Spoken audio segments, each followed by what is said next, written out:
ज्या बाळासाहेबांनी हे वटवृक्ष लावला त्यांना आज काय वाटत असेल.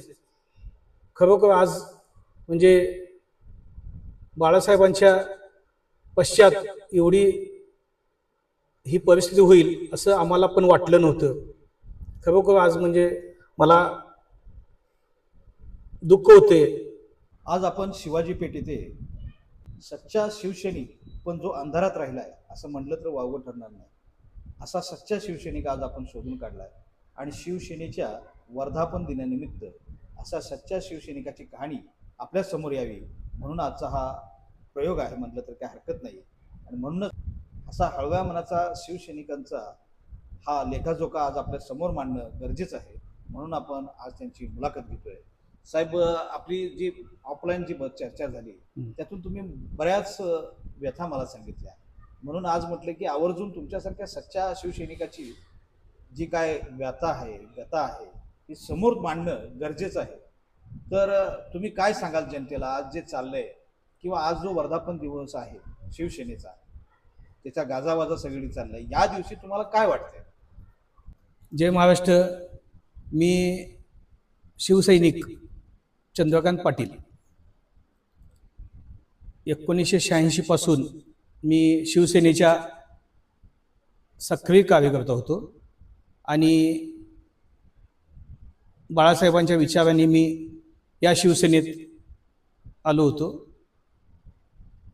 त्यानंतर पक्षाचं आत्ता जे आज वर्धापन दिन आहे त्या वर्धापन दिनाला आज मला शुभेच्छा द्याव्या की न द्याव्या या संभ्रमात मी आहे.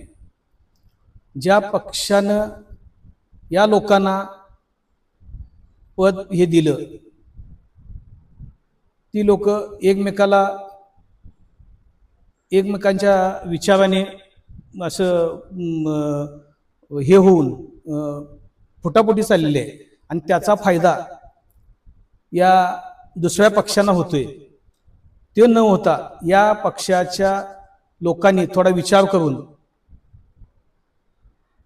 एकत्र येऊन जर महाराष्ट्रात जर त्यांनी हे केलं, पक्षाचा विचार जर रुजवले तर हा पक्ष नक्कीच मोठा होईल, त्यात काही शंका नाही. आणि जे बाळासाहेबांचं स्वप्न होतं महाराष्ट्रावरती भगवा फडकवायचा आणि देशावरती भगवा फडकवायचा, ते नक्कीच पूर्ण होईल. पण यासाठी या नेत्यांनी एकत्र येणं गरजेचं आहे. एकेकाळी जे शिवसैनिक एकत्र आपण एका ताटात जेवलो, एकत्र ज्यांच्या प्रत्येकाच्या अंगावरती केसेस पडल्या, सगळ्या एकमेकाच्या सुखदुःखात आपण एकमेकाचा भागीदार झालो, तेच शिवसैनिक आज एकमेकाच्या विरोधात लढताना बघून खरोखर दुःख होते.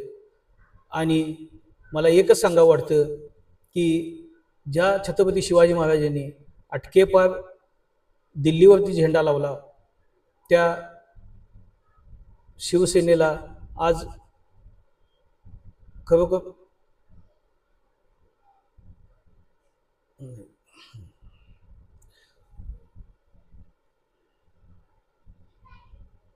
त्या छत्रपती शिवाजी महाराजांच्या दिल्लीवरती आज आपली ही लोक काय करतायत, त्या दिल्ली पुढं कधी महाराष्ट्र झुकणार नाही. तिथं आज ही परिस्थिती आहे. ज्या बाळासाहेबांनी हे वटवृक्ष लावला त्यांना आज काय वाटत असेल. खरोखर आज म्हणजे बाळासाहेबांच्या पश्चात एवढी ही परिस्थिती होईल असं आम्हाला पण वाटलं नव्हतं. खरोखर आज म्हणजे मला दुःख होते. बाळासाहेब ठाकरेंचा शिवसैनिक हा खरा कसा होता त्याचं जिवंत प्रतीक आहे. आज यांच्या अक्षरशः भावनेतून शब्दही फुटणं मुश्किल झाले. त्यामुळे ही मुलाखत मला इथंच थांबावं लागते. आणि हाच खरा शिवसेनेचा चेहरा आहे.